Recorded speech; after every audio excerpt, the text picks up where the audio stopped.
Welcome everyone to our Geotectonics and Structural Geology class. In this class, we will learn about Himalaya in brief. So first we will learn the tectonostructural subdivisions of Himalaya.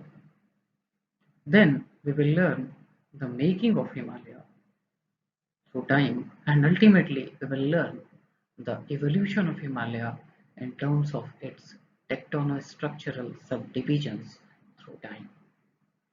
So the Himalayas are located on the southern fringe of Tibetan Plateau, and they form a mountain arc and that convex towards the south. It is about 2400 kilometers long in its strike length and roughly 250 to 300 kilometers wide. The Himalayas are bounded by two structural bands on the northwest, that is known as Nanga Parbat, as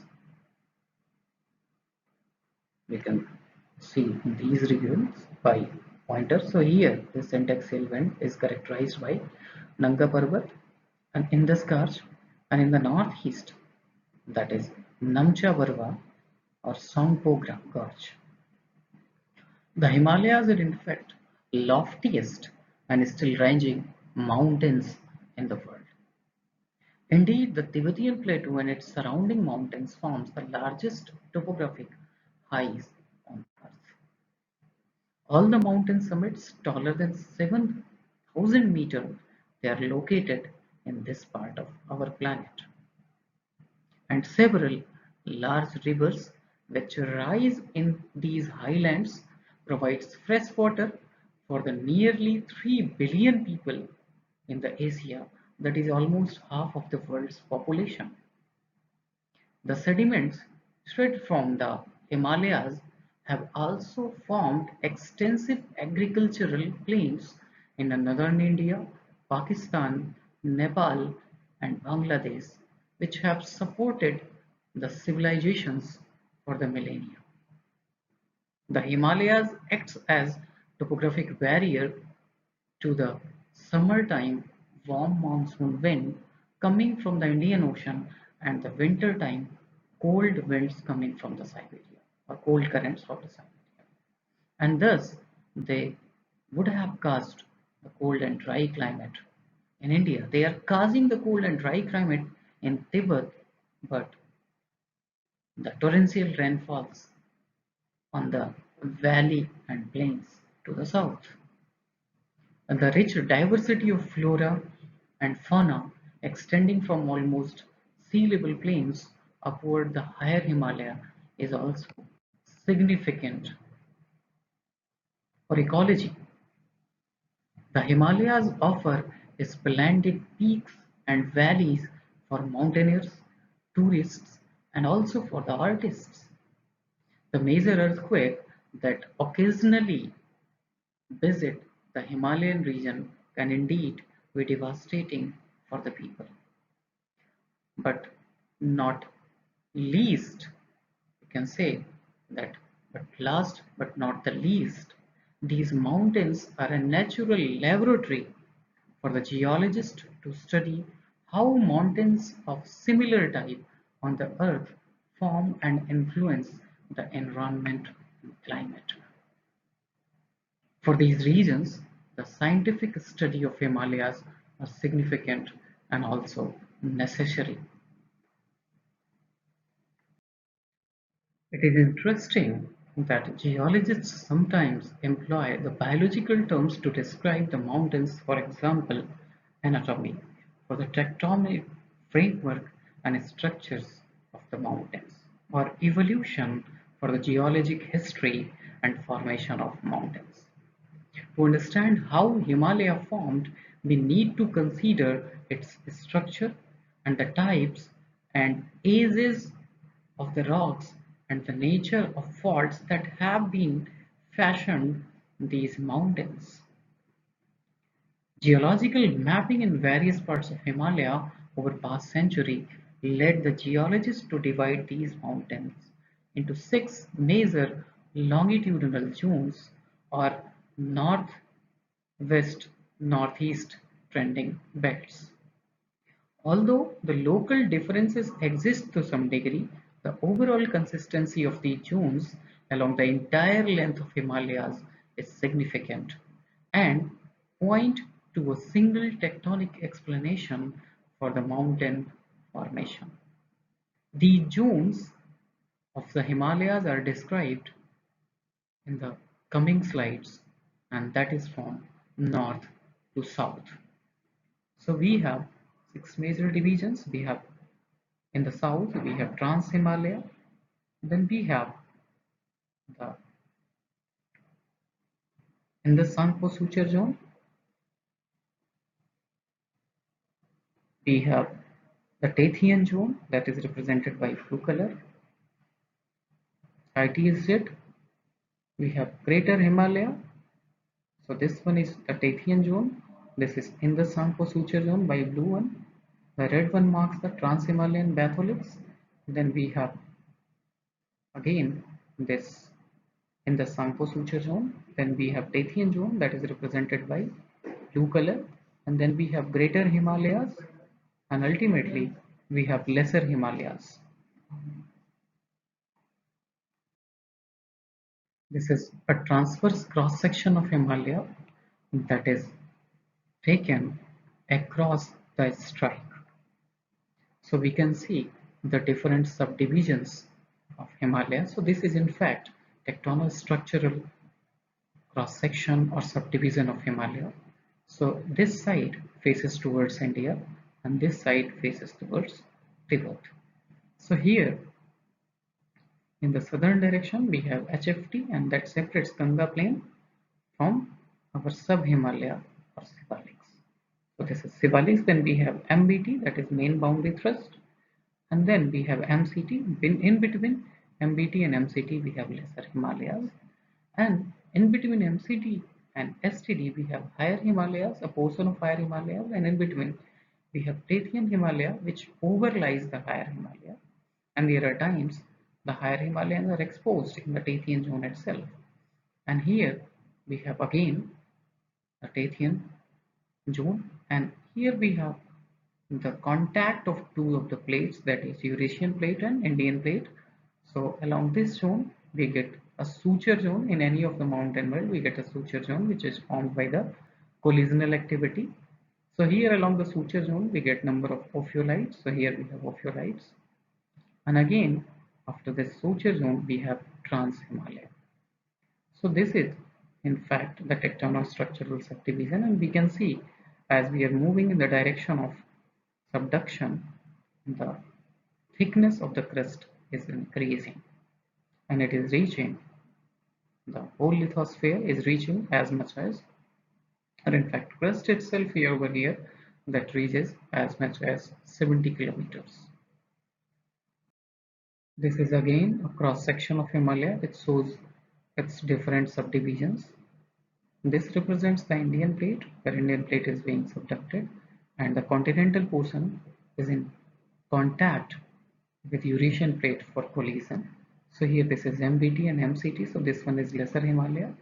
Then beyond this we have, this region represents our sub-Himalaya.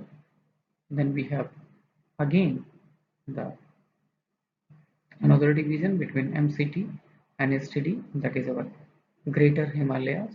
So these all represents the Greater Himalayas. Right. So after the Greater Himalaya we have the Tathian zone, and after Tathian zone we will get the STD of course. So here the portion of South Tibetan detachment system. Then ultimately we will get the Trans Himalayas. So now we will take the subdivisions one by one from north to south. So the first subdivision towards the south is Trans Himalaya. So the term Trans Himalaya for a mountain range to the north of Indus and Yarlang Sapupho River was used first by Alexander Cunningham in his book Ladakh in 1854. But it was actually the Seven Heading who popularized the name in his book Trans Himalaya, which documents Heading's explanation of Trans Himalayan region.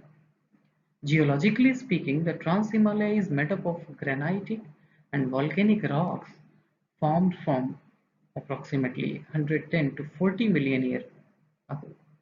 These igneous rocks intruded the metamorphic and sedimentary rocks of southern Tibet block. So these are different subdivisions. So the Trans-Himalaya is geographically divided into several areas. Kohistan area to the west of Nanga Parbat, Ladakh between Nanga Parbat and Karakoram, Strike Slip Fault, Kailas, Gangdes, Lhasa, that is all in southern Tibet, and Nishimi to the east of Namcha Barwa. These two were syntaxial vent. Here is one syntaxial vent. The western syntaxis. Here we have Nanga Parbat, and this is eastern syntaxis. Here we have Namcha Barwa, and this is one of the schematic diagram representing the eastern and western syntaxis of Himalaya, Nanga Parbat and Namcha Barwa. The second subdivision is in the Sangpo Suture zone. The suture zone is a tectonic line along which two continental plates collide and join each other. Prior to the collision, an ocean separates the two continents, but it gradually shrinks as the ocean floor subducts beneath the one of the continent. The collision thus occurs after the intervening sea completely subducts and disappears, moving the continental plates crash into each other. The Indus-Sangpo suture zone marks the boundary between Indian and Eurasian plate. It was so named by Swiss geologist Augusto Ganser in his Geology of Himalayas 1964 because of the upper river valley of the Indus and Sangpo lie along this suture zone. Here we find the ocean floor volcanic rocks, subduction related high pressure metamorphic rocks, that is green schist rocks, and deep sea sediments of the Tethyan Ocean. Third subdivision is Tethyan Himalaya or Tibetan Himalaya. So that is represented by light blue color. This zone is consist of Cambrian through Eocene sediments, the sandstone, shale, and limestones, which were deposited on the continental shelves of the Tethys Ocean. These sedimentary rocks contains many kind of the fossil, including Cretaceous aged ammonite fossil, which are called Saligram Shilla in Nepal and are used as amulets, that is dark stones devoted to Lord Shiva by the Himalayan Hindus. Since most of this zone lies within the southern Tibet, it is also sometimes called the Tibetan Himalayas. In northwest India, the Tibetan sediments are exposed in Kashmir, Janskar, Chamba, and Spiti. With a width of about 100 kilometers, the Tethys Himalaya is widest zone of the Himalayas. The stratigraphic thickness of sediments in this zone reaches up to 12 kilometers. Within the Tethyan Himalaya, there is also a series of dome-shaped structure made up of Cambrian age, roughly 500 to 450 million year megaannum, granites, gneisses or Miocene age, that is 18 to 9 megaannum, white granites, that is leucogranites, and that is collectively referred as the North Himalayan granitic gneissic domes. These rocks and structural domes have been uplifted by thrust fault called North Himalayan thrust, situated at their base. Further south, the Tethys Himalaya is separated from the higher Himalaya by normal faults called South Tibetan Detachment. It is first mapped in 1980 in the southern Tibet and Janskar. The higher Himalaya, that is the backbone of Himalayan mountains, is made up of 10 to 20 kilometer thick metamorphic rocks that are in fact schist and gneiss and granites situated at altitudes of 3000 meters to over 8000 meters. These rocks are of Proterozoic to Cambrian in age, that is 2000 mm to 5000 mm, and belong to the continental crust of Indian plate. In addition, we also find white granites, that is leucogranites of Miocene age, that is roughly 24 to 17 megaannum in age, in the upper part of higher Himalaya. The South Tibetan Detachment constitutes the northern boundary of Higher Himalaya, which is the highest summit of the Himalaya, over 7,000 meters. Along its southern boundary, the Himalayas thrust over the Lesser Himalaya along main central thrust. It was so named by Augusto Ganser, who first mapped this structure in the Kumaon, that is reported in central Himalaya, by geological observation of Swiss expedition in 1939. So this is yet again tectonic map of Himalaya, which represents its different divisions.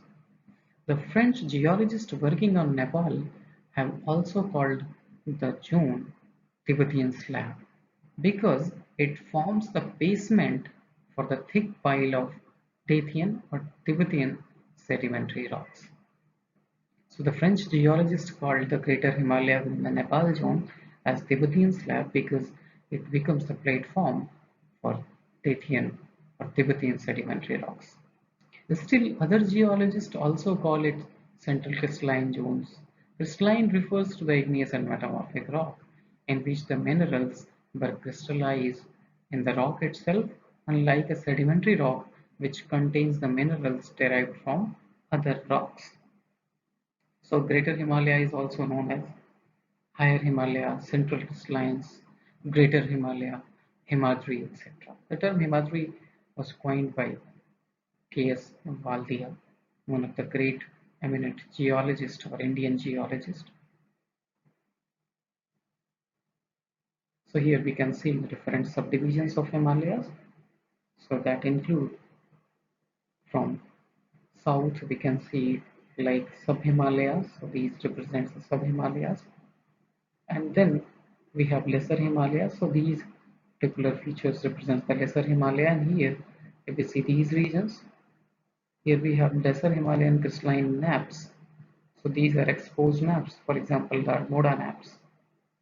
You can see over here. We have, after the lesser Himalaya, we have another zone that is higher Himalayan crystalline. So this is represented by this green color patches. So these are higher Himalayan crystallines.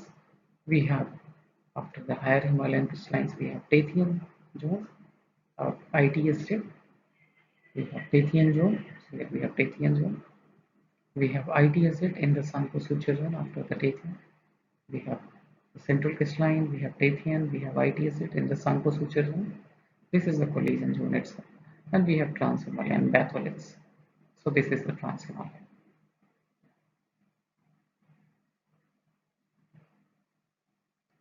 Different major faults and thrust are also marked. For example, MBT, MCT, ITS jet, etc. So these are the symbol for the thrust faults and these are the symbol for the normal faults. And in this region you can see the strike slip fault. So that is in fact a Karakoram strike slip fault.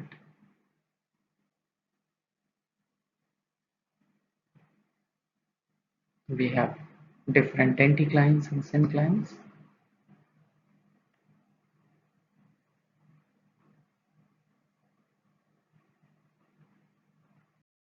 So this represents the relative heights of different peaks of the world, in which the Everest is the highest peak that lies in Himalaya itself.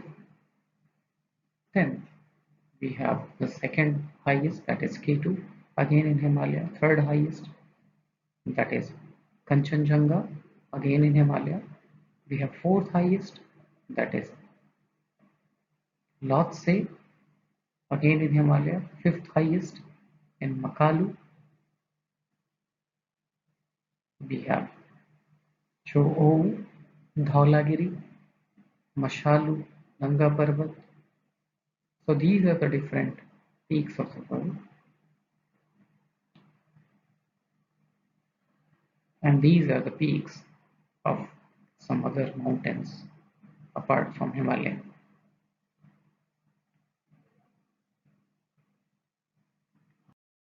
The fifth subdivision from north to south is Lower Himalaya or Lesser Himalaya.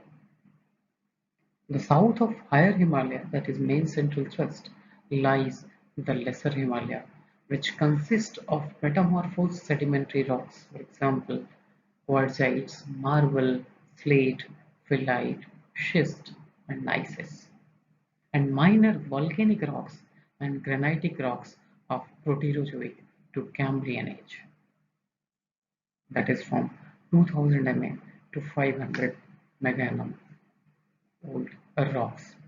The stratigraphic thickness of a rock sequence in this zone is 10 to 20 kilometers. A plate tectonic In a plate tectonic setting, the Lesser Himalaya, like the Tathian Himalaya and the Higher Himalaya, belongs to the northern margin of Indian plate. Unlike the rich fossiliferous sediments of the Tathian Himalaya, the sedimentary rocks in the Lesser Himalaya barely yield fossils, partly because they are much older. So they are dating back to a period when life forms were not abundant or diverse, and partly because they have been metamorphosed. Nevertheless, the metamorphism in the Lesser Himalaya was very less severe under lower temperatures compared to the higher Himalayan metamorphic rocks.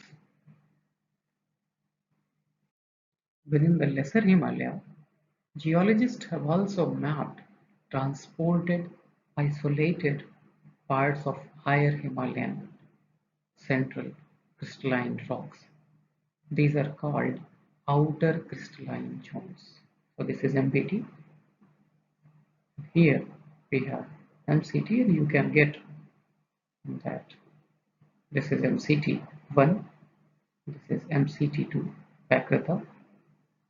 So within the MDT and MCT, we also get these crystalline rocks because of transportation, like we get in the naps. So here we have Almoda Clippe, and that is consist of the rocks of central crystalline that is moved from here to here along a thrust zone.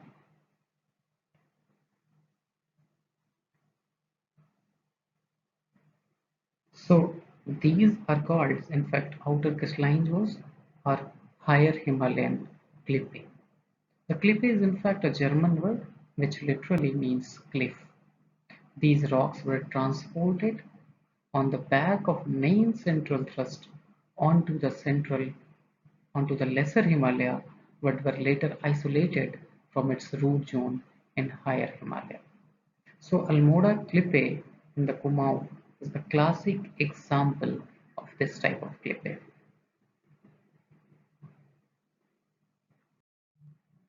With elevations of 2000 to 3000 meters, the Lesser Himalaya is home to many hilly resorts and forests. In Nepal, the Lesser Himalayan zone geographically corresponds to the Mahabharat range. The southern boundary of the Lesser Himalaya is the main boundary thrust, which has uplifted this zone atop the sub-Himalayan or Sivalik rocks.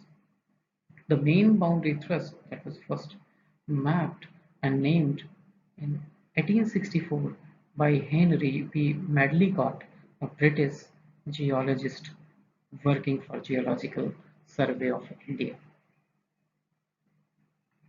The sixth subdivision from south to north is the Sub-Himalayas or the Sivalik range. The Sub-Himalayas or Outer Himalayas geographically corresponds to the Sivalik range or the Churia range in Nepal, foothills ranging in elevation from 250 to 800 meters.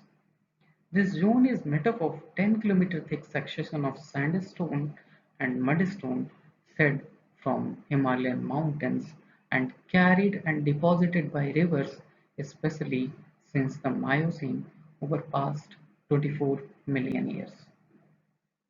These sediments have yielded abundant fossil of mammals, that is elephants, horse, etc., who then lived in the Himalayan forest.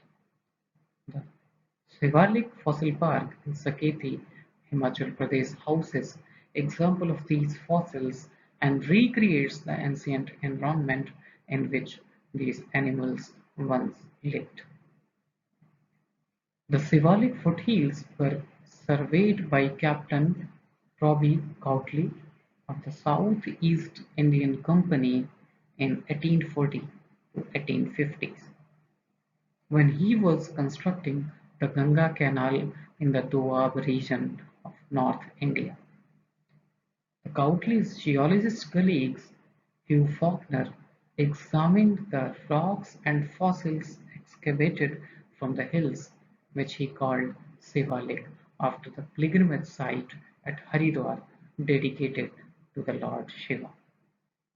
The Shivalik were uplifted approximately 1 million years ago along high-angle reverse faults that are still active and called the Himalayan Frontal Fault or thrust, and they were first mapped in India and Nepal by Japanese geologist T. Nakata in 1972. The Himalayan frontal faults marks the boundary between Shivalik Range and the northern Indian plains. Similar faults have also been mapped in Pakistan by Robert East in 1980s.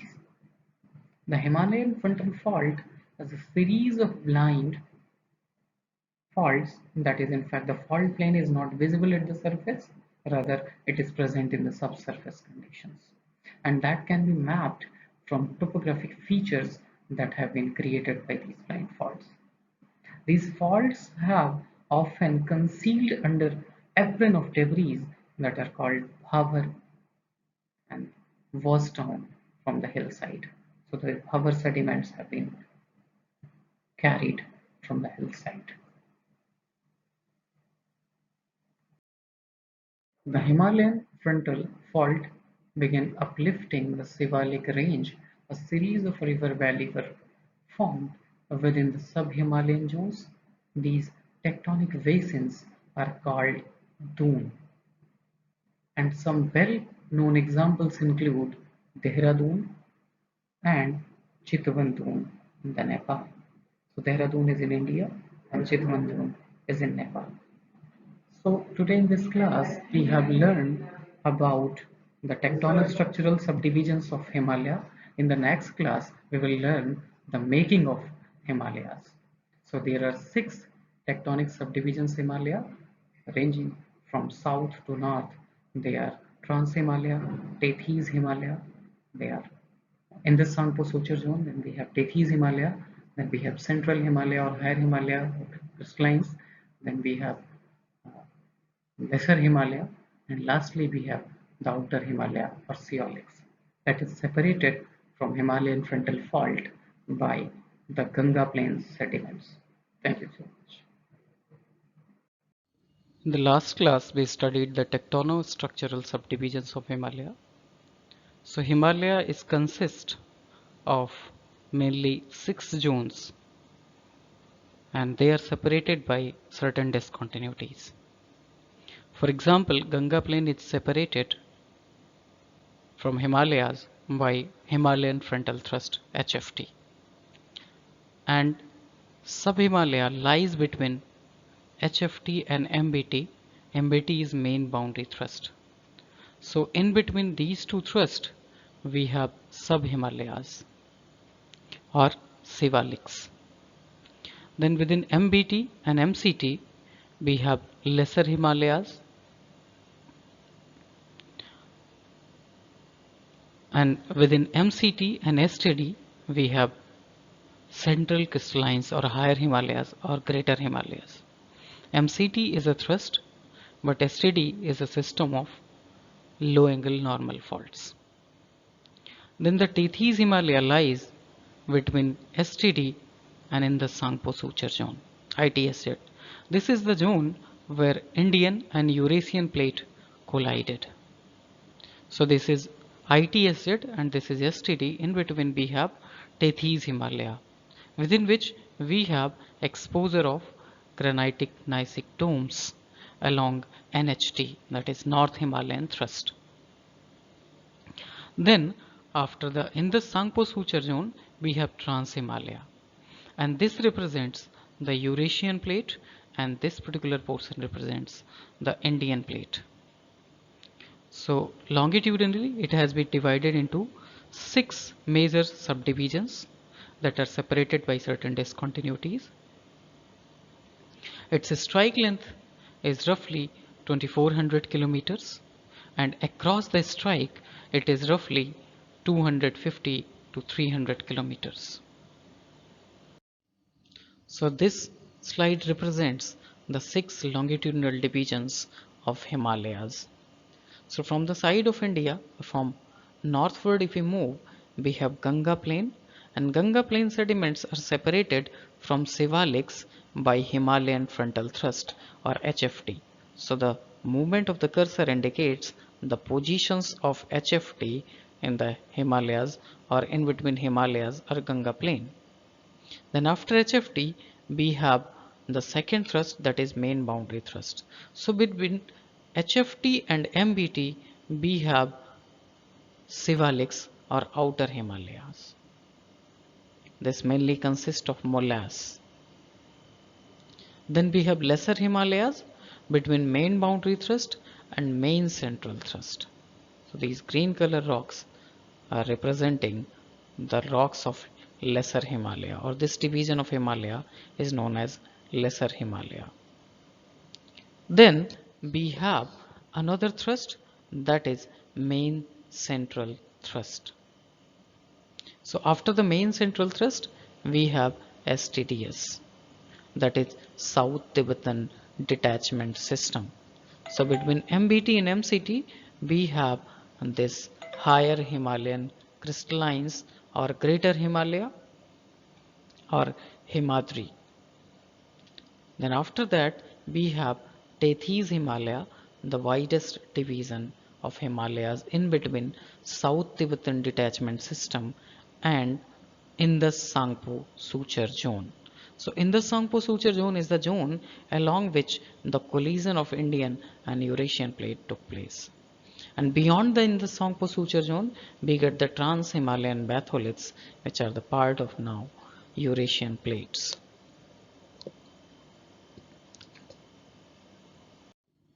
Now we will learn the formation of Himalayas.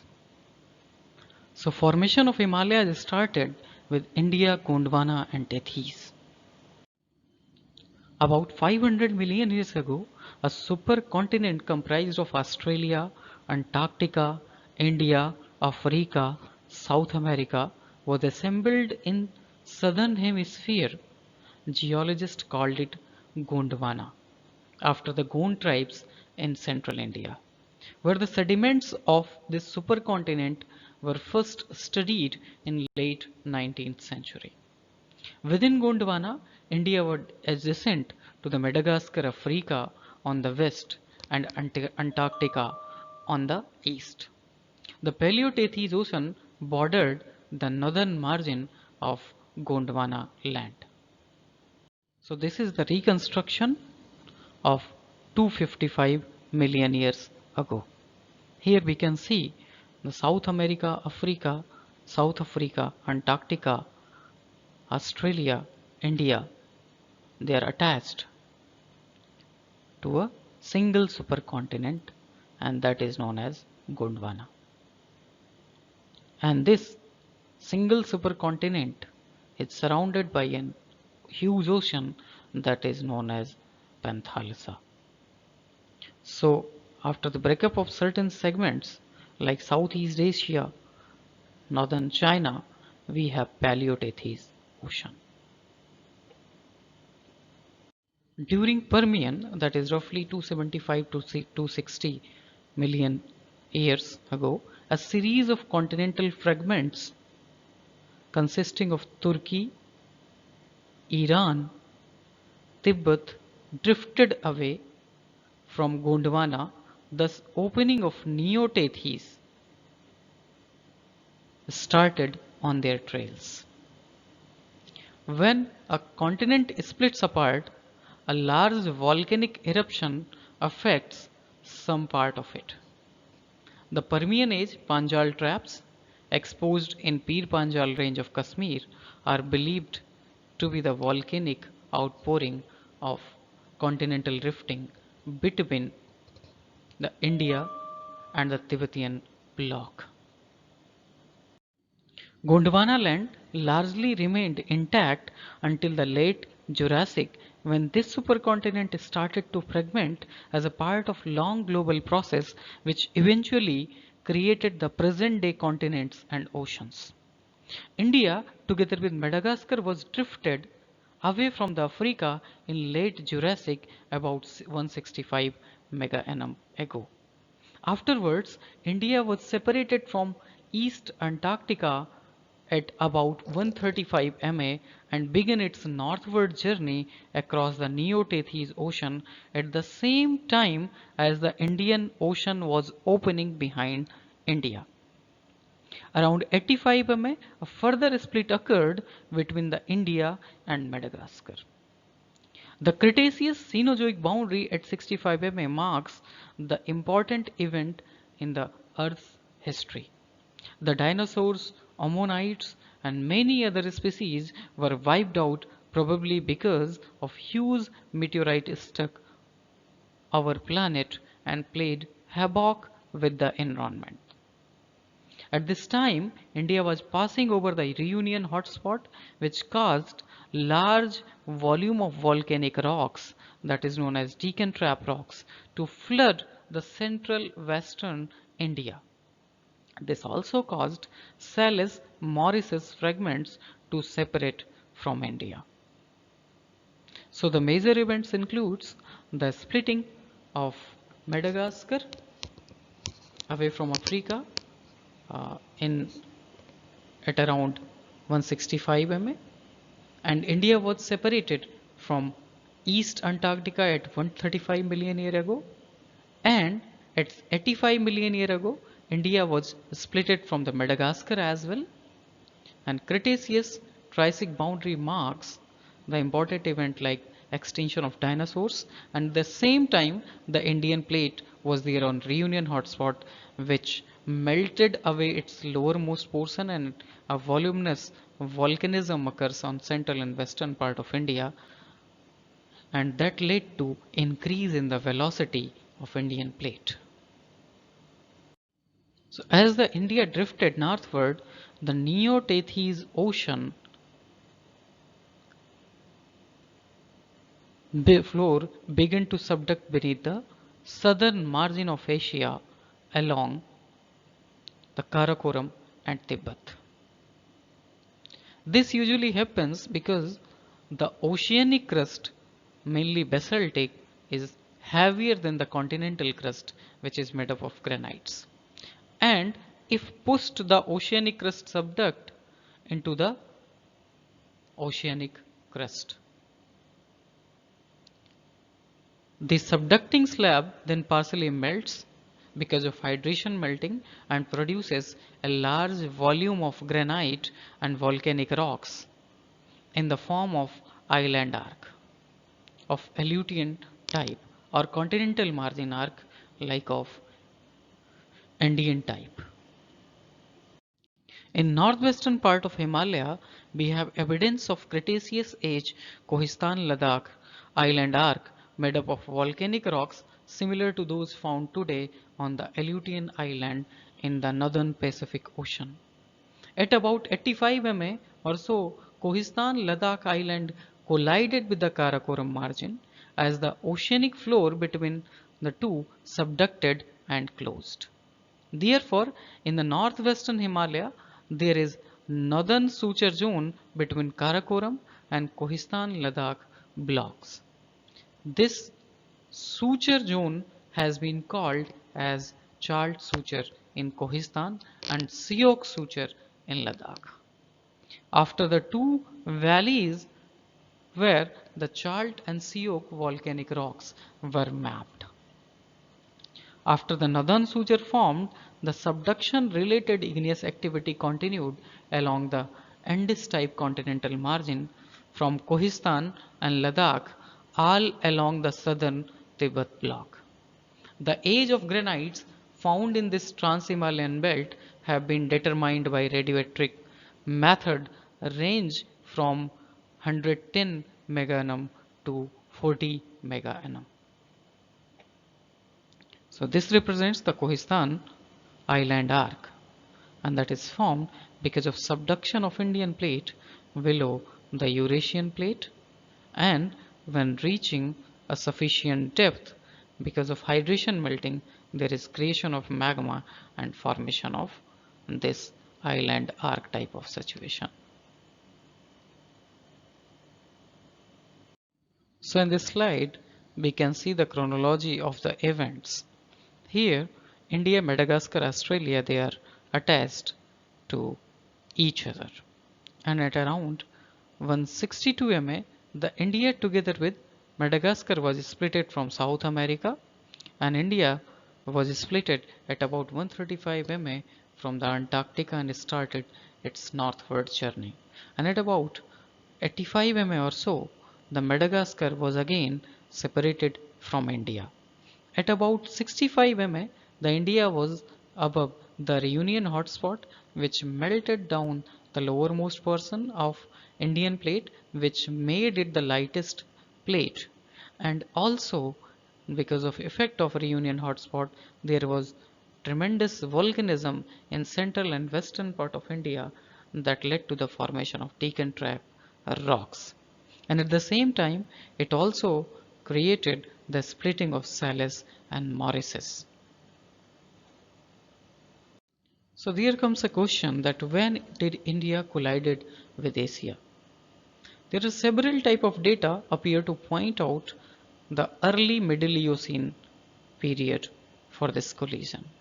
First reconstruction to the speed of Indian plate in the geologic past indicates that Indian plate motion drastically decreased in Eocene during the Cretaceous and Paleocene times, that is around 85 to 55 ma. India moved northward at the rate of 15 to 20 centimeter per year but slowed down to about 5 centimeter per year by 45 ma. These data came from the examination of magnetic anomalies of the rocks on the Indian Ocean floor and from the paleomagnetic analysis of rock samples from the Trans-Himalaya by various scientists. Second, the youngest granites in the Trans-Himalaya produced by the subduction of Neotethys ocean floor beneath Asia have been dated by radiometric method to about 40 ma. This indicates the ending of subduction of Neotethys sometimes before 40 ma. A third sedimentary record in the Himalayas shows that after the lower Middle Eocene, that is around 45 to 55 ma, the depositional environment changed from purely marine to purely continental.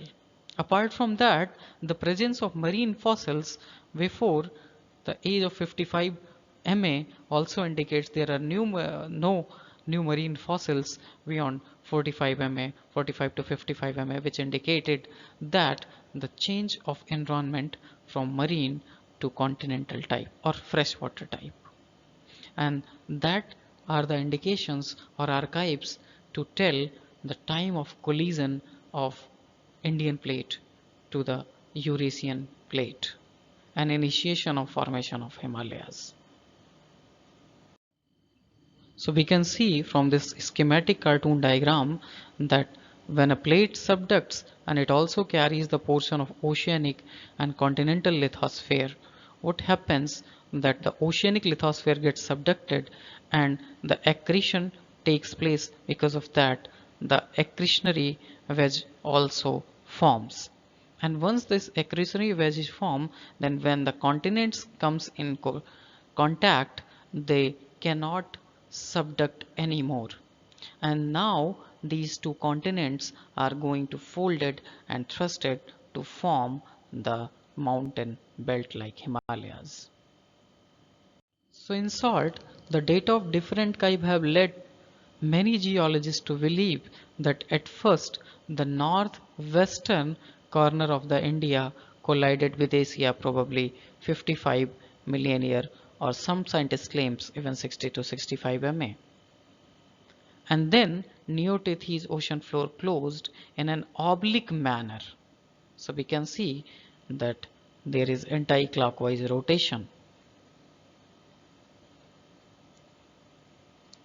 And because of this oblique manner, the India moved in counterclockwise rotation until the northeastern corner docked with Asia at about 45 million years ago.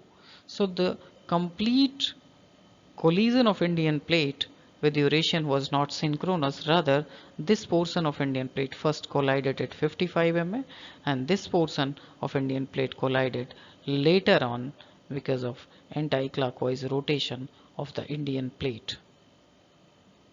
So if we see the in the Sangpo-Sucher zone, this marks the line of these plate collisions. Before moving to the evolution of Himalaya, first we will recap the chronology of important events. Gondwana land largely remained intact until the late Jurassic, when this supercontinent started to fragment as a part of long global process which eventually created the present day continents and oceans. India, together with Madagascar, was drifted away from the Africa in late Jurassic about 165 mega-annum ago. Afterwards, India was separated from East Antarctica at about 135 ma and began its northward journey across the Neo-Tethys Ocean at the same time as the Indian Ocean was opening behind India. Around 85 ma, a further split occurred between the India and Madagascar. The Cretaceous-Cenozoic boundary at 65 ma marks the important event in the Earth's history. The dinosaurs, ammonites, and many other species were wiped out, probably because of huge meteorite struck our planet and played havoc with the environment. At this time, India was passing over the Reunion hotspot, which caused large volume of volcanic rocks, that is known as Deccan Trap rocks, to flood the central western India. This also caused Salis Mauritius fragments to separate from India. So the major events includes the splitting of Madagascar away from Africa in at around 165 ma, and India was separated from East Antarctica at 135 million year ago, and at 85 million year ago India was splitted from the Madagascar as well. And Cretaceous Triassic boundary marks the important event like extinction of dinosaurs, and at the same time the Indian plate was there on Reunion hotspot, which melted away its lowermost portion, and a voluminous volcanism occurs on central and western part of India, and that led to increase in the velocity of Indian plate. The evolution of Himalaya. Himalayas are the product of 55 million years of tectonic compression and structural deformation. Examination of geochronologic, structural, petrologic and sedimentary data from the various parts of Himalaya indicates that at least 5 major episodes or phases were milestones in the geologic history of these mountains. Here a question may arise: while the motion of the Indian plate has been steady and constant about 5 cm per year over past 45 million years, how it is possible that the uplift of Himalaya has not been at a uniform rate but distinctive episodic? To answer this question, consider an earthquake prone area undergoing the tectonic stress. The stress builds up gradually over time, and then the area ruptures along the fault, which releases the stress as it surpasses the strength of the rock. On the larger scale too, it takes time for major tectonic events to occur. So even before the India-Asia collision, the tectonic deformation was taking place in the leading margin of Indian plate, near the Neotethys subduction zone and continental margin of southern Tibet. However, the Himalayan drama began after the collision of continental portion of Indian plate and Eurasian plate. So here we can see the tectonic evidences of the collision, that is arc, and this is in fact the KL arc, and after the collision we can see the Himalayas. This is the situation of today. So evolution of Himalaya took place in episodic manner. There are different phases which characterize the uplift of different portions. So first phase characterize the trans-Himalayan uplift, and that encompasses around 55 ma to 35 ma. It is conceivable that the first mountain ranges to emerge was trans-Himalayan igneous arcs, and that the Indus and Tsangpo were the first rivers to arise and transport the sediment in the Eocene period. Geochronologic analysis of granites from the Trans-Himalaya indicate that these rocks rapidly cooled and eroded at about 40 ma. And there are basins in the southern front of Trans-Himalaya. They are filled with continental sediments, for example Kargil, Kailas and Lhasa. The mapping of South Tibet by Yin reveals the existence of south directed thrust fault, which he called the Ganges thrust, probably the part of deep-seated structure responsible for the upliftment of Trans-Himalaya. Along most of the Indus-Tsangpo suture, geologists as early as Augusto Ganser in 1930 have mapped north-directed back thrust, which are probably later and shallower structure compared to the Ganges thrust. The second phase in the evolutionary history of Himalaya is the Eo-Himalayan phase, or the Tethyan Himalayan uplift, and that encompasses the time of 45 ma to 35 ma. Partly concurrent with and partly after the uplift of Trans-Himalayan range, the tectonic deformation also affected the Tethyan Himalaya. Interestingly, the Tethyan sediments in most of the Himalaya have escaped metamorphism. They are still sedimentary rocks, but they are highly folded and faulted. The emergence from the sea and the folding of these sediments probably occurred shortly after the India-Asia collision and continued for millions of years. The North Himalayan thrust and uplift of granitic gneissic domes within the Tethyan Himalaya began during this phase, that is around 45 to 35 ma. The Eocene age tectonic deformation in the Himalayan region may be called Eo-Himalayan or early Himalayan episode. Since the India-Asia collision occurred in asynchronous or variable manner or oblique manner, both Trans-Himalayan and Eo-Himalayan phases first began in northwestern Himalaya, around Pakistan and Ladakh, around 55 to 45 ma, and then affected the eastern part of Himalaya at around 35 ma. So this part encountered the same phase earlier, and later on these phases were encountered by this portion of Himalaya. The fact that the Trans-Himalaya and Tethyan Himalaya were uplifted prior to the higher Himalaya is evident from the antecedent, that is flowing before pattern of many Himalayan rivers. For example, the Indus River, Satluj River, Ganga River, Kali, Gandaki, Arun and Brahmaputra River. These river courses rise behind the higher Himalaya, predating the uplift, and cut the deep gorges through the flow of southward direction. Third phase in the history of Himalayan evolution is the Neo-Himalayan phase, or the higher Himalayan upliftment, that mostly occurs during 24 to 17 million years. There are ample evidences that during the early Miocene, at around 24 to 17 Ma, the higher Himalayan rocks, which were then buried 20 to 25 km deep and metamorphosed and partially melted under the temperatures of 600 to 800 degrees Celsius and the pressures of 6 to 10 kilobars, began to uplift along main central thrust. Concurrent with the activity of this fault, the Tethyan Himalayan zone was detached from higher Himalaya along the normal fault named the South Tibetan Detachment.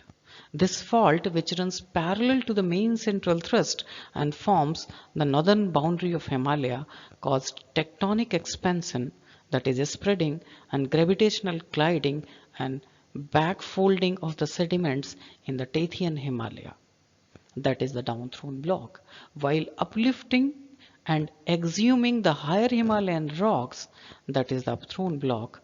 Moreover, a series of white granites that are known as leucogranites formed during 24 to 17 Ma. These were emplaced and rapidly uplifted along the South Tibetan Detachment systems. These granites constitute the core or the summit of the highest peak in the Himalaya, including the Mansalu in the Annapurna in Nepal and Badrinath and Siuling in Kumaon.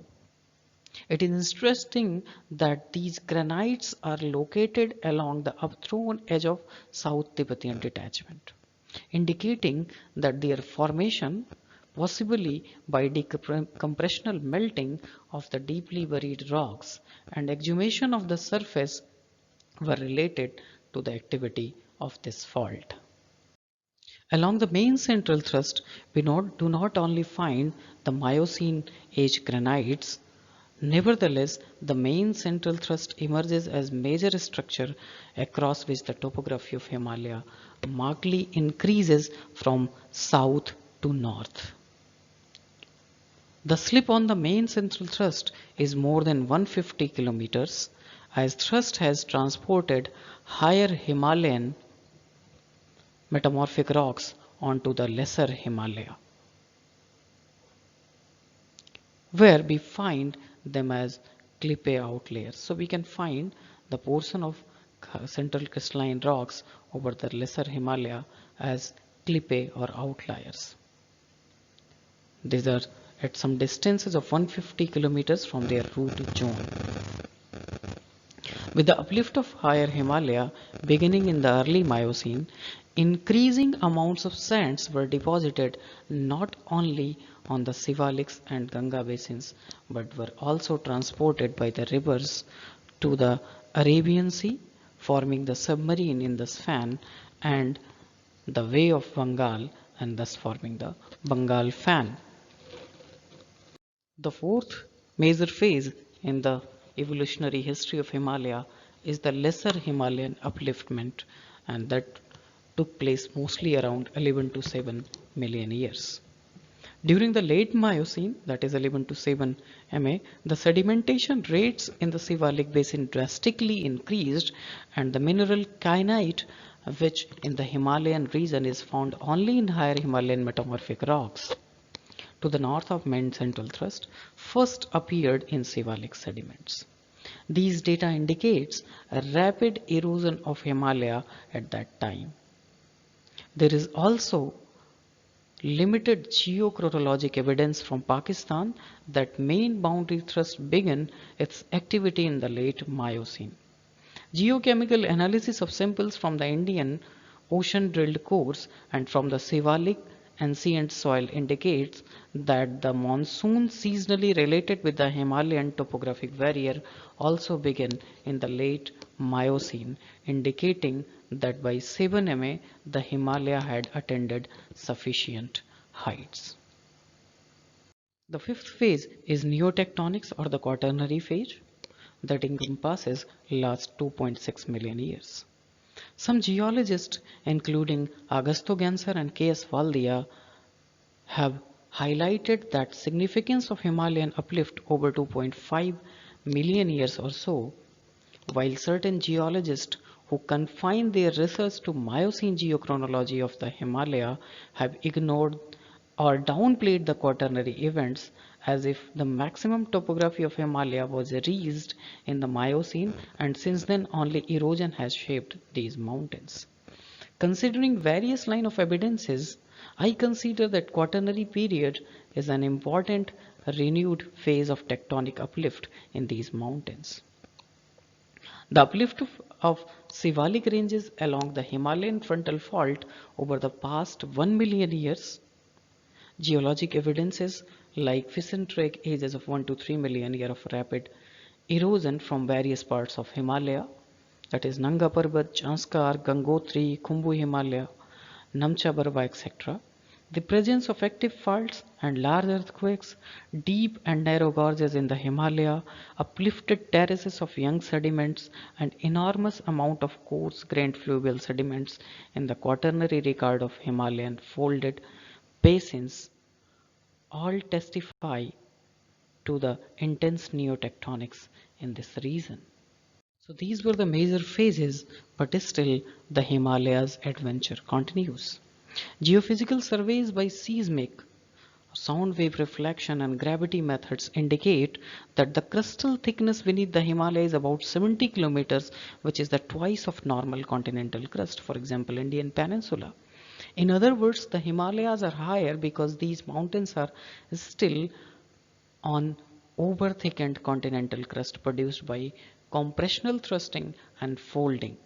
Geologists believe that all major faults in the Himalaya, including the normal Himalayan thrust, the South Tibetan detachment, the main central thrust, the main boundary thrust, and Himalayan frontal thrust, are joined at depth to a major shallow dipping structure that is called main Himalayan thrust or décollement. That is a French word meaning detachment. This structural model, together with the available geologic data discussed in this class, implies that Indian plate has pushed northward.